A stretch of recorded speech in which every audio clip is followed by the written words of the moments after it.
നമസ്കാരം. സന്ധ്യാദീപത്തിലേക്ക് എല്ലാ സജ്ജനങ്ങൾക്കും സ്വാഗതം.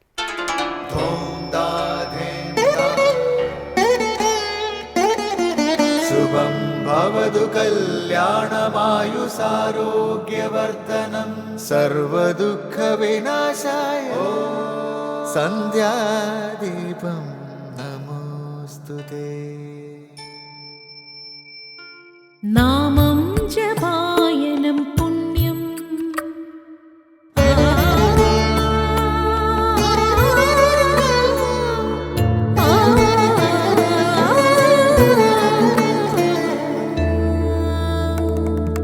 നാമം ജപായനം പുണ്യം നിരുപമദീപാങ്കുരം പോലെ സ്വരശ്രുതിലയവരമതുലം ദീവാങ്കണം മോക്ഷ സംഗീതസാരം നീളും വഴിത്താരയിൽ ജീവതാരം മന്ത്രാലാപം മായാവിൻ നിൻ പ്രസാദം.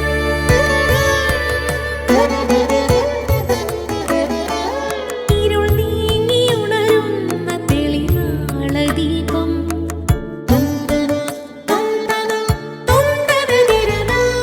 ഇരുൾ നീങ്ങിയുണരുന്ന തെളിനാളദീപം പ്രണവാമൃതം ചൊരിയുന്ന ദീപം. ദീപം ദീപം ദീപം ദീപം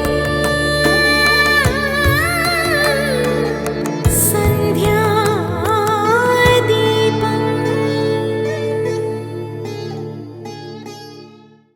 ആകയാൽ ഞാനുണ്ടൊന്നു നിന്തിരുവടി തന്നോടാകാംക്ഷാപരവശചേതസ ചോദിക്കുന്നു. കാരുണ്യം എന്നെ കുറിച്ചുണ്ടെങ്കിൽ എനിക്കിപ്പോൾ ശ്രീരാമദേവ തത്വം ഉപദേശിച്ചിടണം. തത്വഭേദങ്ങൾ വിജ്ഞാനജ്ഞാനവൈരാഗ്യാദി ഭക്തിലക്ഷണം സാഖ്യയോഗഭേദാദികളും ക്ഷേത്രോപവാസഫലം യാഗാദി കർമ്മഫലം തീർത്ഥസ്നാനാദിഫലം ദാനധർമാദിഫലം വർണ്ണധർമ്മങ്ങൾ പുനരാശ്രമധർമ്മങ്ങളും എന്നിവയെല്ലാം എന്നോടൊന്നൊഴിയാതെ വണ്ണം നിന്തിരുവടി അരുൾ ചെയ്തു കേട്ടതുമൂലം സന്തോഷം അകതാരിലേറ്റവുമുണ്ടായി വന്നു. ബന്ധമോക്ഷങ്ങളുടെ കാരണം കേൾക്കമൂലം അന്ധത്വം തീർന്നുകൂടി ചേതസി ജഗൽപതേ. രാമായണ പാരായണവും പ്രഭാഷണവും പഠനവും ശ്രവണവും ഒക്കെ പുണ്യപ്രദമാണ്. മറ്റൊരു വിധത്തിലും രാമായണം പുണ്യം പകരുന്നുണ്ട്. അതെങ്ങനെയാണെന്നോ? രാമായണത്തെ അനുമോദിച്ചാൽ തന്നെ അത് പുണ്യമേകും എന്നാണ് വിശ്വാസം.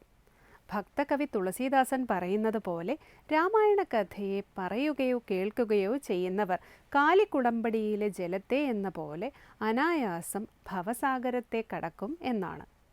ഇതനുസരിച്ച് രാമായണ പരിപാടികളും ജ്ഞാനയജ്ഞങ്ങളും പ്രഭാഷണ സദസ്സുകളും മറ്റും സംഘടിപ്പിക്കുക വഴി രാമായണത്തെ അനുമോദിക്കുന്നവർക്കും കൂടി മുക്തിയുടെ പുണ്യം പകരുന്നു. ഇങ്ങനെ രാമായണത്തിൻ്റെ പുണ്യം പറഞ്ഞാലൊടുങ്ങാത്തതാണ്. വേദങ്ങൾ പോലെ പവിത്രവും പാപഹാരിയും പുണ്യപൂർണവുമായ രാമായണം പഠിക്കുന്നവർ സർവ്വപാപങ്ങളിൽ നിന്നും മുക്തരാകുന്നു. തുടർന്ന് ശ്രീ കാവാലം ശ്രീകുമാർ ശിവാനന്ദ ലഹരി ആലപിക്കുന്നത് കേൾക്കാം.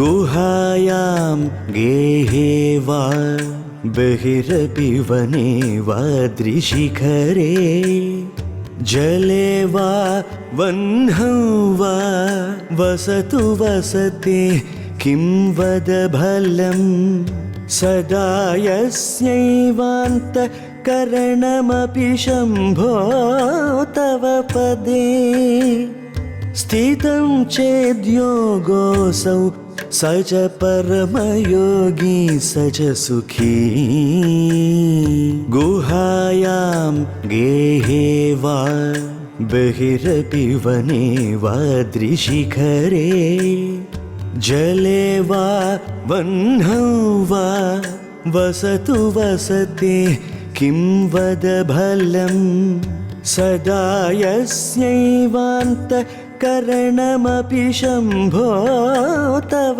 पदे स्थितं चेद्योगोऽसौ स च परमयोगी स च सुखी. അടുത്തതായി ശങ്കര സ്തോത്രാമൃതം.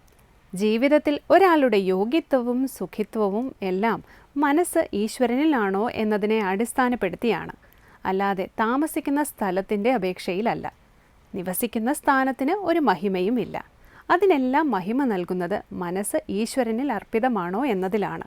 ശ്രീ ശങ്കരാചാര്യ രചിച്ച ശിവാനന്ദ ലഹരിയിലെ 12-ാം ശ്ലോകത്തെ വിവരിക്കുന്ന ഈ ഭാഗമാണ് ഇന്ന് ശങ്കര സ്തോത്രാമൃതത്തിൽ സ്വാമി ചിദാനന്ദപുരി വ്യാഖ്യാനിക്കുന്നത്.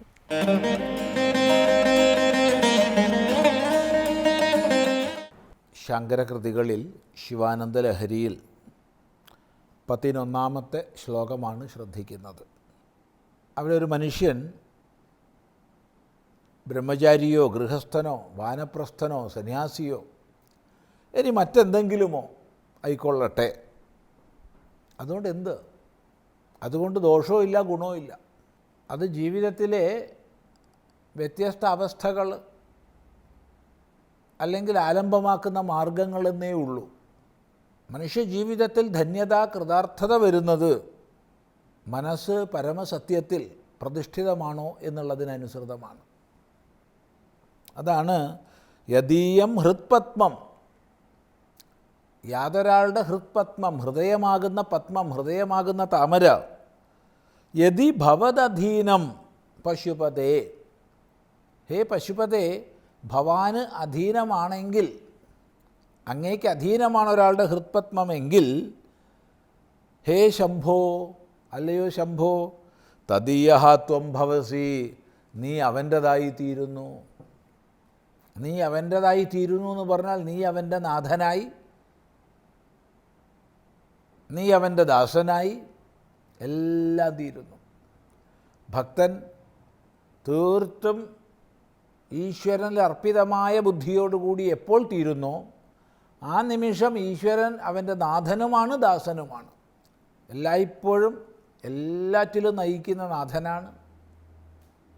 അതുപോലെ അവൻ്റെ ക്ഷേമൈശ്വര്യങ്ങളെല്ലാം നോക്കി നടത്തുന്നവനുമാണ്.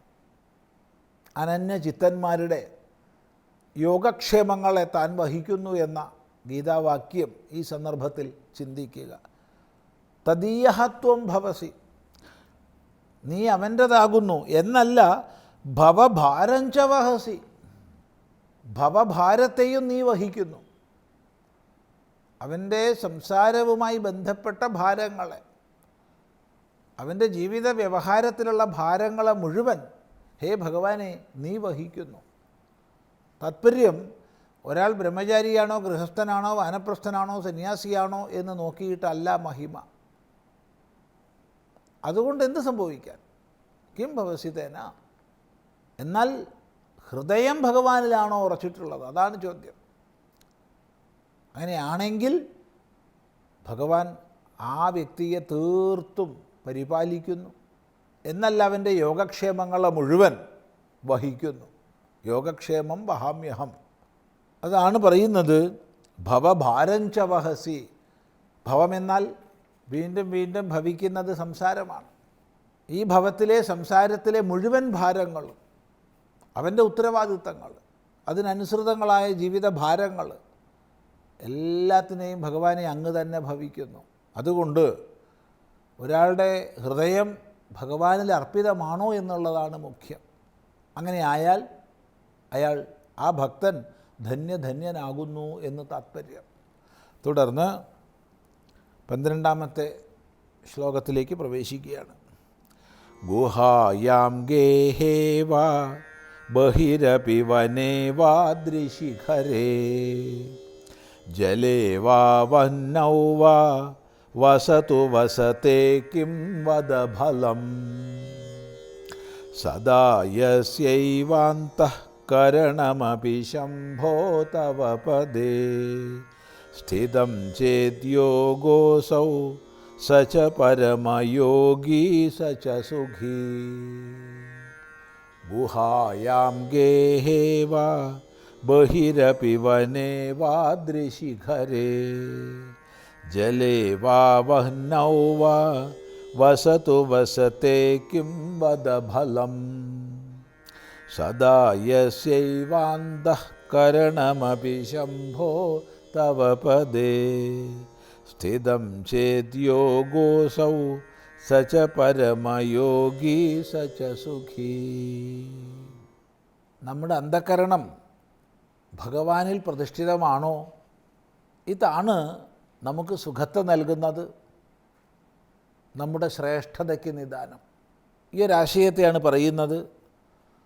ഒരാൾ ഗുഹയിലാകട്ടെ വസിക്കുന്നത്, ഗുഹായാം ഗേഹേ വാ അല്ലെങ്കിൽ വീട്ടിലാകട്ടെ, ബഹിരപി ഇനി വീടിന് പുറത്തായിക്കൊള്ളട്ടെ, വനേവാ കാട്ടിലാവട്ടെ,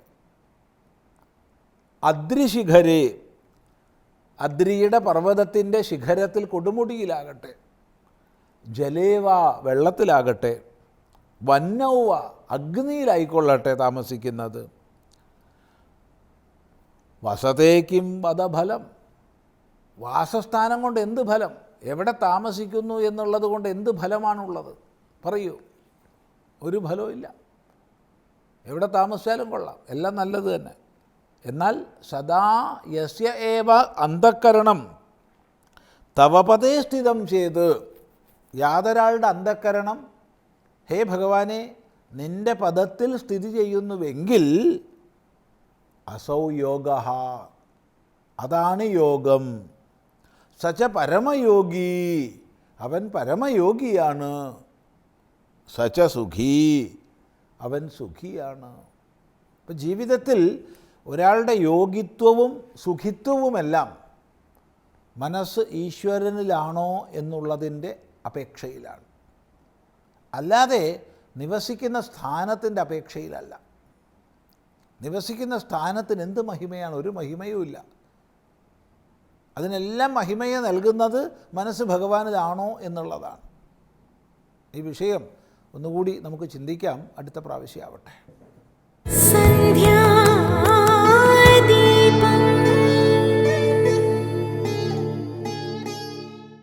അടുത്തതായി സനാതനധർമ്മം. നിരവധി ആളുകളുള്ള കുടുംബത്തേക്കാൾ പ്രശ്നങ്ങളും പ്രതിസന്ധികളും അണുകുടുംബത്തിലാണെന്ന് പറയാം. ഞാനെന്നും എൻ്റേതെന്നുമുള്ള മനോഭാവമാണ് അതിന് കാരണം. മഹാഭാരത യുദ്ധഭൂമിയിലെ യുദ്ധം തന്നെ അഹം ഇതീയം മമ ഇതിയിൽ നിന്നും ഉണ്ടായതാണ്. ഞാൻ എൻ്റെ എന്ന ഭാവം വിട്ടൊഴിയാതെ ഒരിക്കലും ഈശ്വര ഭജനം കൊണ്ട് പ്രയോജനമുണ്ടാകില്ല. ഈ വിഷയം ഭാഗവത കഥയിലൂടെ വിവരിക്കുകയാണ് ഇന്ന് സനാതനധർമ്മത്തിൽ സ്വാമി ബ്രഹ്മസ്വരൂപാനന്ദ.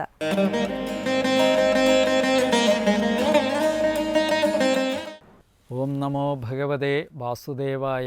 എല്ലാവർക്കും എൻ്റെ നമസ്കാരം. സോകം മമാഹമിതി മൂഢമതിർവിഗാഢ ത്വന്മായയാ വിരിജിതാത്മനി സാനുബന്ധേ തത്വഞ്ജസാ നിഗദിതം ഭവദായഥാഹം സാധയാമി ഭഗവൻ അനുശാധിഭൃത്യം. പറയാ സഹ അഹം, ആ ഞാൻ,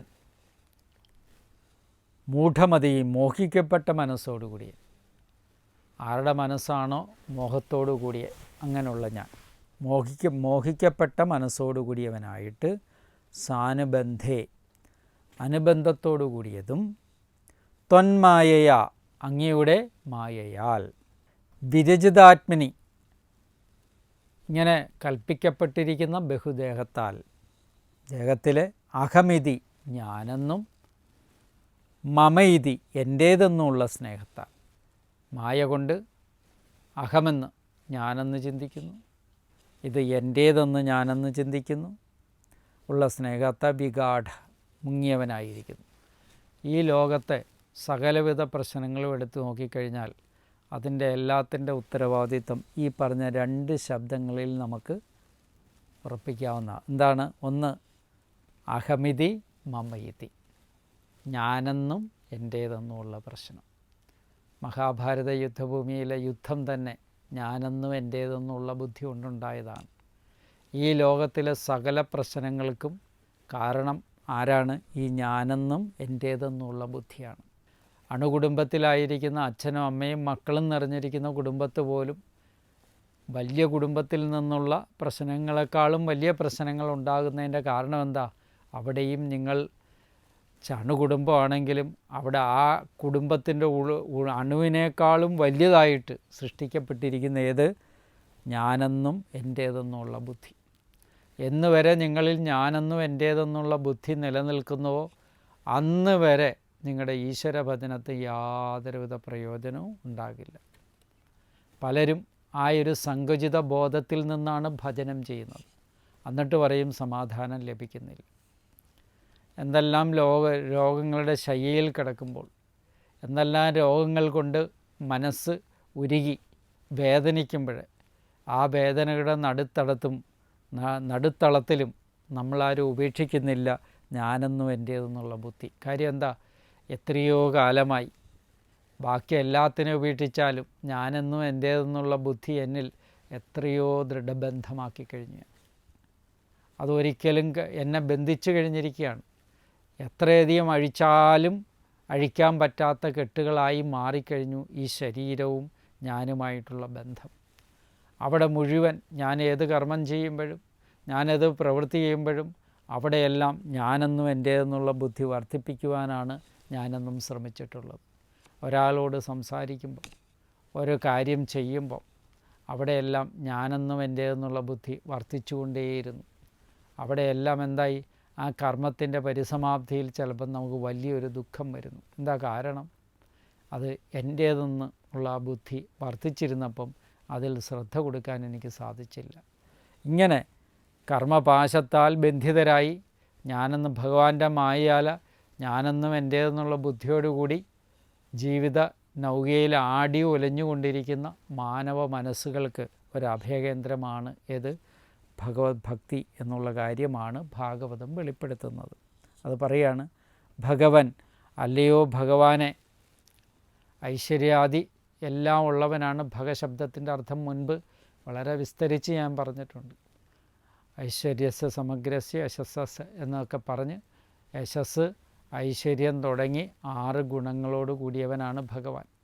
അങ്ങനെയുള്ള ഭഗവാൻ അല്ലയോ ഭഗവാനെ, ഭവത അങ്ങയാൽ നിഗദിതം പറയപ്പെട്ട ഉപദേശിക്കപ്പെട്ടിരിക്കുന്ന, അല്ലയോ ഭഗവാനെ അങ്ങയാൽ ഉപദേശിക്കപ്പെട്ട തത്, ആ ത്യാഗത്തെക്കുറിച്ച് മുൻപ് പറഞ്ഞിരിക്കുന്ന ത്യാഗം, ഉപേക്ഷ വിചാരിക്കണം.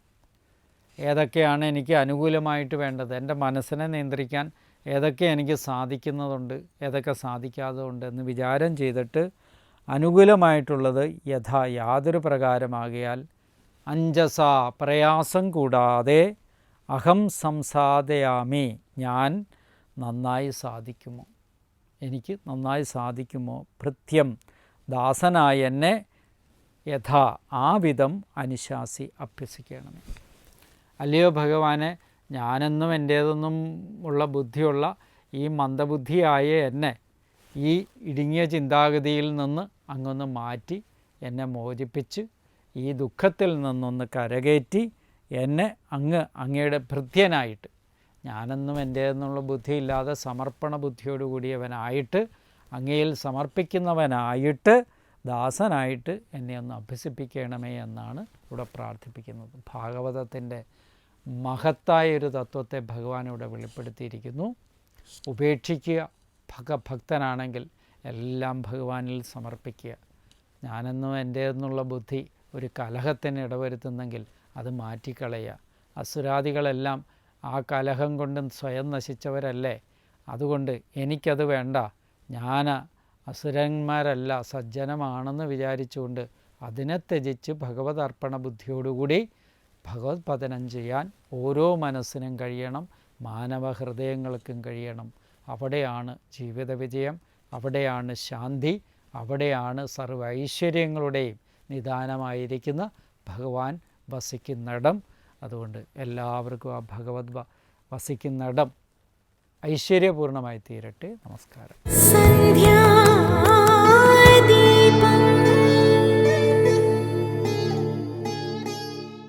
തുടർന്ന് ദീപാരാധനയാണ്. ക്ഷേത്രസന്നിധിയിലെത്തി മംഗളാരതി തൊഴുത് ഇന്നത്തേക്ക് മടങ്ങാം. എല്ലാവർക്കും നമസ്കാരം.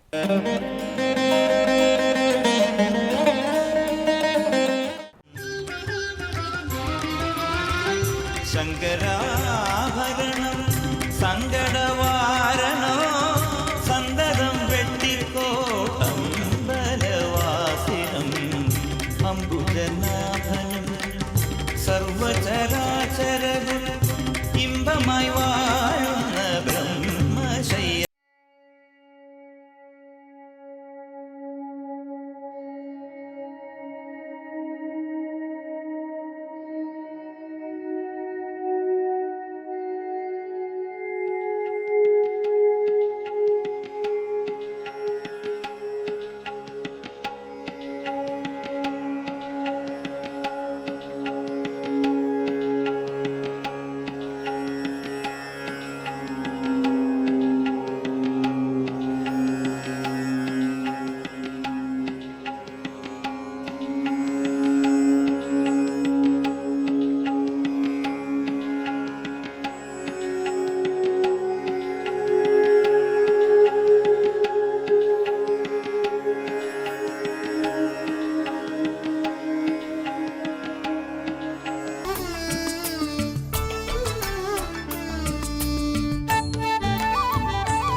ശങ്കരാഭരണം സങ്കടവാരണോ സന്തതം വെട്ടിക്കോട്ടം ബലവാസിനം അംബുജനാഭനം സർവചരാചരകുൽ ഇമ്പമായി വാഴുന്ന ബ്രഹ്മശയ്യാതലം അംബുജനാഭനം.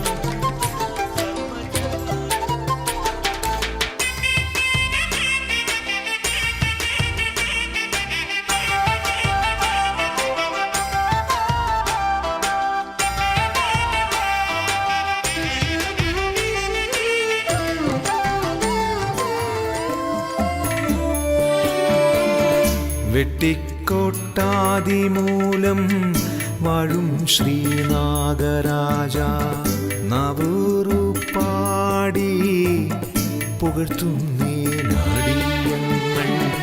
സന്താപമൊക്കെയും സന്തതം തീർക്കേണം സന്താന സൗഭാഗ്യം തന്നരുളിയിടേണം.